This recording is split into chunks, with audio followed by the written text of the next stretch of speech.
What this race is going to boil down to is a person that, number one, has a proven track record, that's not afraid to answer the tough questions. Politics should not be purely transactional. It's about building relationships, and it's about finding common ground. That is the spirit that I intend to bring into the mayor's office. Bruce Harrell, Katie Wilson expressing their different approaches to the job of Seattle City Mayor, and that race is not quite settled yet, with the election night numbers just coming in. What is settled? One Seattle City Council incumbent has been voted out. The incumbent city attorney is out. There's a new business tax system coming to Seattle and a whole lot more. We are tracking the early voting returns this week on Seattle News, Views, and Brews, your coffee break political podcast. I'm Brian Callanan. I am a host on the Seattle channel. The views expressed here are my own. And I'm joined by my friend and co-host, David Croman, City Hall reporter for the Seattle Times. David, I got to say, before we jump into elections, it's amazing to me how fast I had to switch from enjoying the World Series mode to running around to track local elections mode. The baseball season just always ends too soon for me. How about you? Yeah, there's higher stakes when thinking about election, which is why it's fun to think about baseball. It's, at the end of the day, it is still just baseball, whereas, elections have real consequences for our lives. Indeed. Wisely put.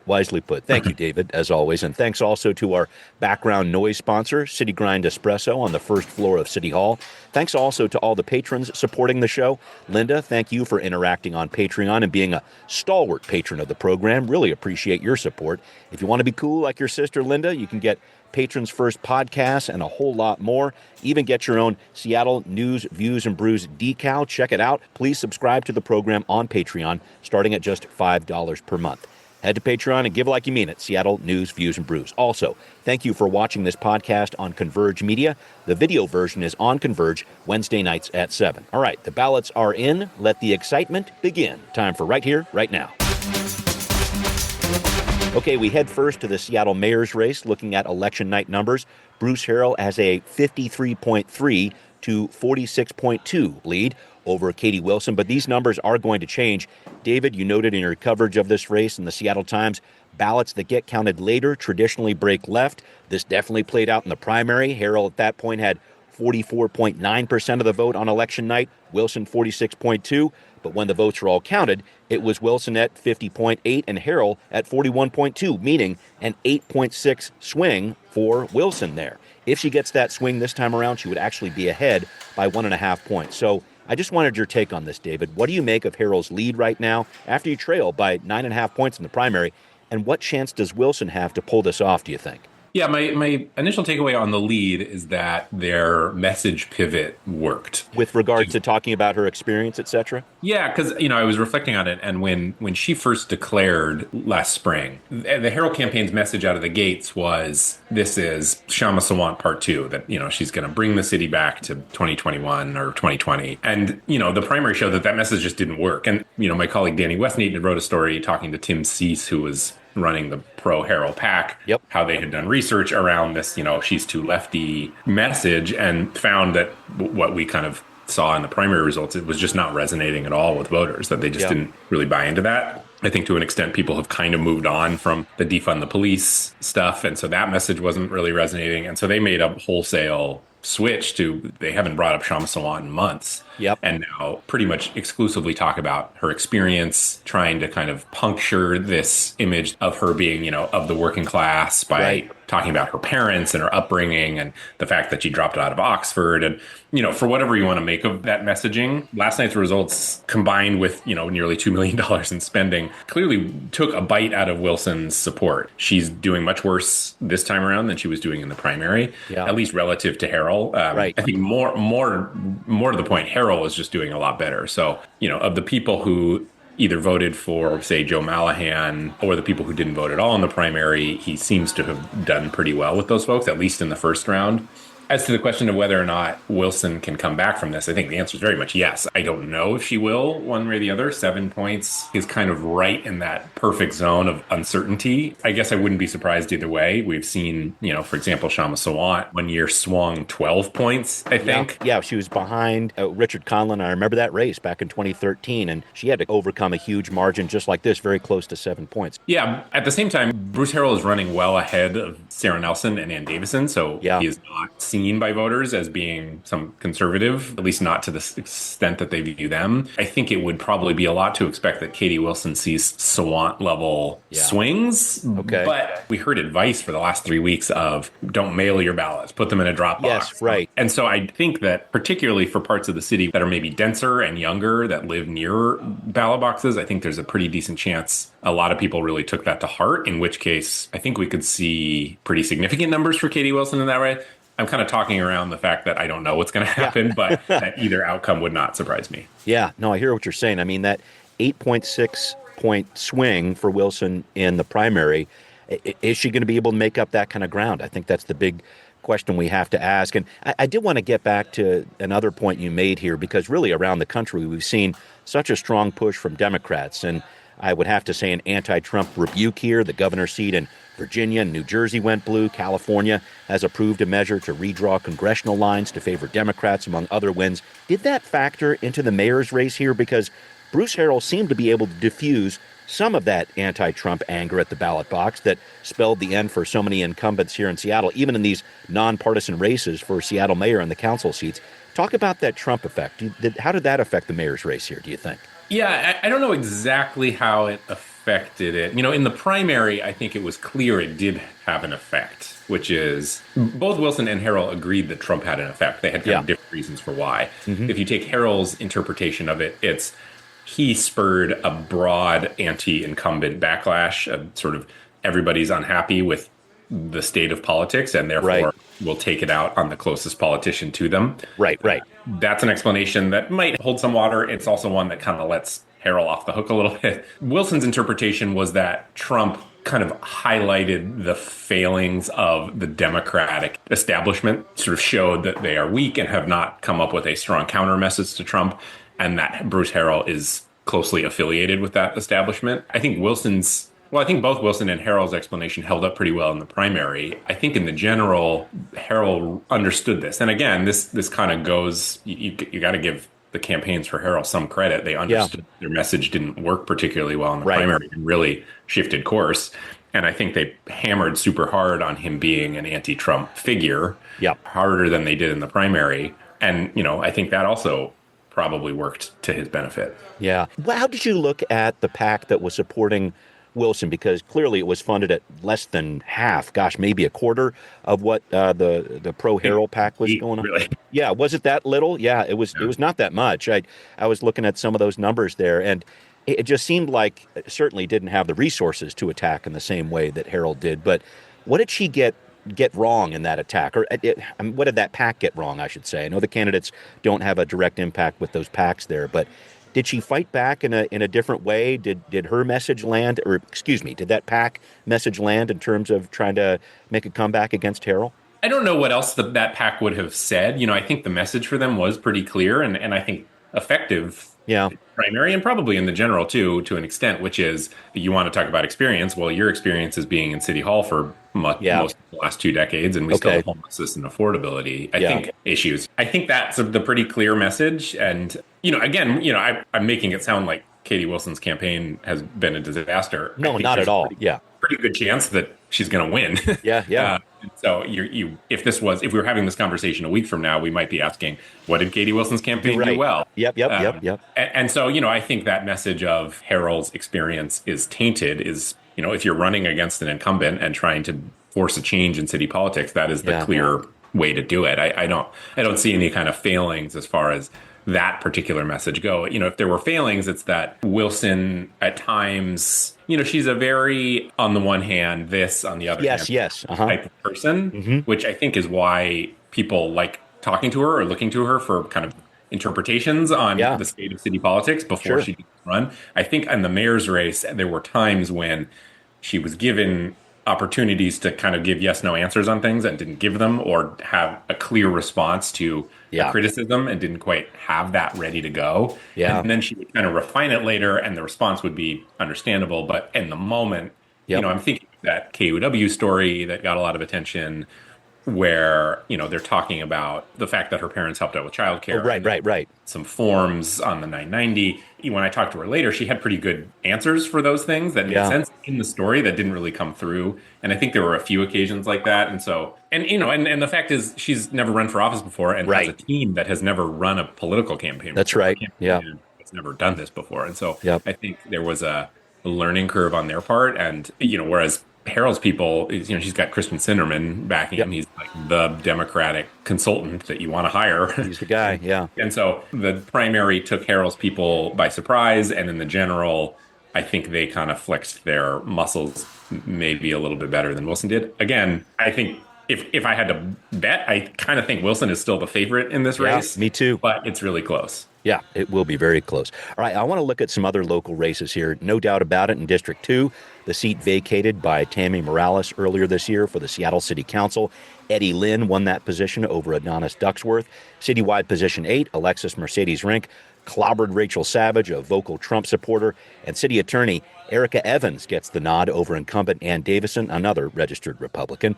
And what I thought might be a closer race in Position 9 was really not, I guess I'd say. Dion Foster has ousted incumbent Sarah Nelson, the council president. David, some thoughts on Position 9 here. Why wasn't Nelson able to mount a bigger rally against Foster? What do you think? Sarah Nelson is she's among the more ideological council people I've covered, in that she is somebody who truly believes the agenda that she is pushing. I believe that she believes that. Right. And I think, say what you want about what that agenda is. I think you can't really dispute that she is there on a mission to do something. Her problem was she was never a great messenger of that mission, and at times kind of felt like other people should be coming along with her, should kind of see her vision and sort of intuitively understand that. And I think that, I guess what I'm saying is she was committed on the policy side, but never nailed the political side of it. In terms of gathering support, et cetera? Yeah, exactly. In terms of stakeholders. And that would blow up in her face sometimes. I think of the app-based deliberation, like 9 months of her first year as council president, and then never went anywhere, And then, that Soto housing bill that eventually passed, but basically turned the entire industrial sector in Seattle against her, and as well as several of her colleagues that she previously worked with. So there are just enough examples of things that she kind of thought, I think, were predestined or necessary that other people didn't kind of follow. And I think that came through to an extent. There's also, you look at Ann Davison's race too, and there's also, I think, just, there's a pendulum in Seattle that swings back and forth. And in 21 and 23, it was clearly swinging in a kind of, we want more law and order, more kind of focus on police message. And frankly, for whatever reason, you can kind of take your choice. The pendulum has swung back the other direction, and Sarah Nelson and Ann Davison were the kind of representatives of that moderate wave. As the pendulum swings back, they are also clearly the first to fall victim to voters kind of thinking differently about how they want city government to be run. Yeah, and I wanted to keep going down this path about how the dynamics of the city council really change in terms of voting blocks here. I think you'd have to say there's going to be more of a progressive look to the council come January. What do you think that means? Yeah, it's interesting. It's, the stereotype again of this council was that it was this kind of moderate super block. That was never as true as people thought it was. You're right. That said, you could probably put 4 or 5 people in a pretty solid block. And so, that's a majority. Yeah. And though, there were plenty of examples where they did not all vote together. Right. But what happens now is you kind of have it's actually in some ways a pretty balanced council. Probably still a little more moderate. It's probably still more moderate than progressive. But, if you want to get sort of super scientific about it, you've got 3 clear progressives in Foster, Rink, and Eddie Lynn. Okay. And then you've got 3 kind of clear moderates in Kettle, Saka, and Rivera. Yep. And then you've got this kind of block in the middle that tends to, again, I think probably leans a little more moderate, but tends to kind of swing vote by vote in Hollingsworth, Juarez, and Strauss. Yeah. And so my takeaway is not that this council is of any one particular persuasion, just that it is a movable council. It is a council that I think if you are a council member who has a priority, I would look at this and say, I see enough colleagues that I think I can convince. Right. So I think there's going to be a lot of lobbying and jockeying and, true kind of sausage making on this council in a way that probably we hadn't seen over the last 2 years. Which I would love to see. I think politics, believe it or not, I think politics really is about compromise, as much as we might not see that at the national level here. Yeah, I had a very interesting discussion about this on the Council Edition show I do for Seattle Channel a couple of weeks ago with Councilmember Hollingsworth, and she brought up a very interesting point, which sounds obvious, but I was asking her about progressive revenue, and you better believe that's going to be happening come next year for the Seattle City Council, because it's definitely something that Councilmember-to-be Foster has been talking about with a citywide capital gains tax. I know that Eddie Lynn has been talking about that as well. And I was asking Councilmember Hollingsworth a little bit about progressive revenue, because they got this budget that they're wrestling with right now. And she said, well, progressive revenue is great, but I want progressive results too. And so that really showed to me that I think there is a thirst for some of these progressive measures, but I think there's also this idea that, okay, we're a council that needs to be showing results. We can't just put these programs out there and expect that people will say, yay, you did that for progressive revenue. But if there isn't a result there, I think there's going to be some frustration. And do you have any thoughts about that? Because I think that with Councilmember Hollingsworth, that represents an interesting kind of middle ground, at least when she said that to me. No, I mean, it's the trap, I think, of having a mandate or, passing something to great affair and then not totally delivering on it. I think back to, honestly, even Jumpstart or when that passed. Yes. It was a big number, or, some of these levies that have gotten bigger and bigger and bigger, and they're really big numbers. And they are, having an effect. That money is doing things, and I don't have any doubt about that. But if you're the public, you, after a while, say, God, I've been reading these huge numbers that we're spending, and I'm still seeing homeless people in the park or needles or whatever it might be. And so that is the trap, which is, say these progressives sweep in and they say, we're here to raise more money. And then they do that. And then in a couple of years, people don't really feel a difference. That's when skepticism about higher spending takes root. At the same time, I think if there was a mandate over the last year that voters were delivering, we're cool with taxing corporations. Yeah. Cool with taxing rich people, between the social housing vote, Katie Wilson's success, and, we'll see how that works out. But then Foster and Rinks and Eddie Lynn's success. And, Bruce Harrell, who'd never been a big proponent of quote progressive revenue, passing this business tax rewrite. I think there is a feeling that as of right now, that is the safest thing you can do, is say that you're going to raise taxes on rich people, and probably the most popular thing. It'll be interesting to see how the skeptics of that, I'm thinking Rivera, Saka, and Kettle perhaps, interpret this message. Do they change their tune? That's why I think the election results here are going to be so interesting, because politically it doesn't give anybody an easy path to legislating, but the message and how that's received, people are going to fight over what the message is, right? Of course. It's politics. And so how that kind of plays out in City Hall will be quite fascinating. Yeah, I think so too. All right, more election news ahead. Seattleites have also voted to tax themselves. That's not really an uncommon headline, but there are some impacts to the budget we need to pull apart here. We're going to do so coming up on Now Hear This. Well, still looking at election night numbers, voters came out in droves to support Proposition 1, the Families Education, Preschool, and Promise Levy. About 3 out of 4 voters said yes there. And the retooling of the city's business and occupation tax system, where larger businesses would pay more. 2 out of 3 voters, roughly, said yes there. When it comes to that B&O tax overhaul, supporters say this will be a huge boost to small businesses in Seattle. Nearly 90% of businesses will see their taxes reduced or eliminated altogether.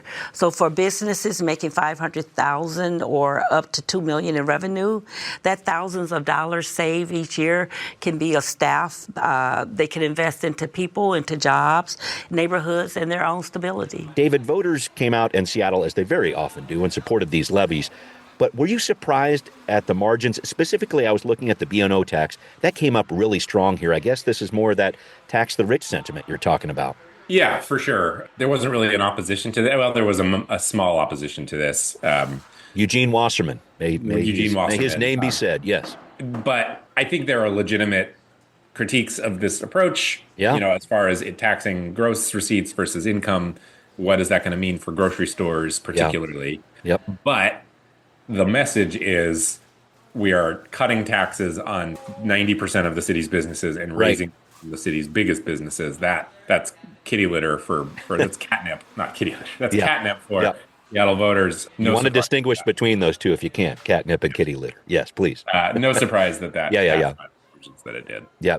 I was really hoping to transition this into a discussion of the city budget here because the city council was really banking on both of these measures to pass for education, for the B&O tax. They did. But the budget is really changing as we speak this week. Councilmember Dan Strauss, the budget chair, released his balancing package earlier this week. And one issue he's really pushing for, David, a line item with the sponsor listed as TBD. He's looking to put aside $4 million in funding for what he's calling the federal food emergency. This in relation to the cuts coming to the SNAP program, or maybe they're not coming. We'll have to see. Federal food benefits is what we're talking about here. Strauss was talking about this at a Monday meeting this week, really wants to protect the money he has saved up there. I'm not quite sure how this is going to play out, but can you talk about that? It really seems like he's trying to offer some extra protection in this budget package he's put out. Yeah, and I'll admit that because of the elections, I haven't spent a lot of time with the budget. Quite all right. But yeah, I mean, it's the city's going to have to pick up on a lot of struggling people if the SNAP program doesn't go through, and so it would make sense that they would include this in their budget. They think they have about $14 million of extra money to spend.